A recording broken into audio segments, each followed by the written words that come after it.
તમારે જ્ઞાનની જરૂર છે, જ્ઞાનની.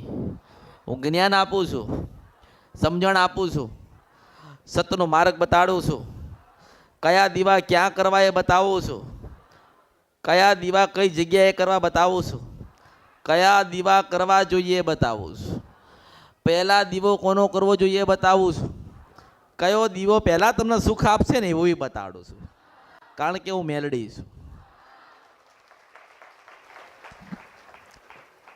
પણ દીવા કરો અને દીવા કરો છો તો તમને એટલી ખબર હોવી જોઈએ કે પહેલા દીવો કોનો થાય.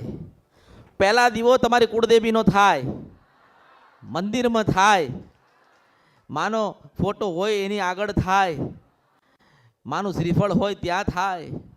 પણ એ મંદિરની અંદર જો તમારી કુળદેવીનો દીવો થતો હોય તો બીજા દીવા કરતા એ કુળદેવીના મંદિરની અંદર તમે બીજા અન્ય દેવ બેસાડો, એમના ફોટા લાવો, એમની વસ્તુ લાવો, એમના દીવા કરો તો તમારા દેવ અને એ દેવમાં કોઈ અંતર રહેશે. પછી તમે કોઈ પ્રાર્થના કરશો તમારી માતાજીને દીવો કરીને કે માતાજી અમારું આ કામ અટક્યું છે, તમે પૂરું કરી આલો, તો કરી આલશે ખરી? ના, મારા મંદિરમાં તો તમે બીજા દેવ બેહાડ્યા, બીજા દીવા કર્યા, તમારી શ્રદ્ધા બીજે મારા ઉપર નથી, એટલે દુઃખી થવાય. કોઈ પણ મંદિરે જાઓ, કોઈ પણ જગ્યાએ જાઓ તો પહેલા તમારી માના આગળ કરીને જજો. ગમે તે કાર્ય કરો તો તમારી માના આગળ રાખજો. આપણા ઘરે કોઈ પ્રસંગ આવ્યો હોય કે પ્રસંગ આવવાના હોય તો માને પહેલા આમંત્રણ આપવું પડે. માં, મારા દીકરાના લગ્ન છે, તમે પધારજો, આવું કહેવું પડે. માં, મારી દીકરીના આશીર્વાદ આપવામાં તમે પધારજો. કંઈક નવો ધંધો કરવા જઈએ તો માને પ્રાર્થના કરીએ, માં આગળ લેજો, સારું કરાવજો અને સારું કરીએ એવા આશીર્વાદ આપજો.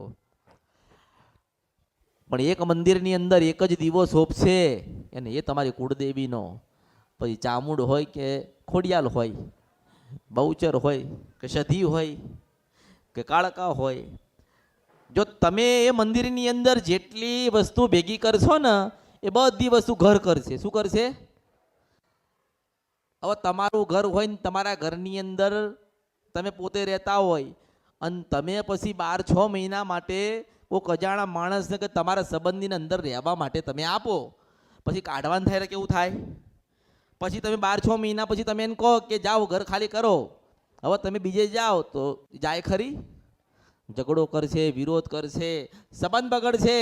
આ દેવમાં એવું તમે 10 દીવા કે 5 દીવા કે 2 દીવા તમારી માતા કુળદેવી કરી દીધા અને પછી તમે એમ કહો છો કે અમારા કામ થતા નથી, થાય ખરી?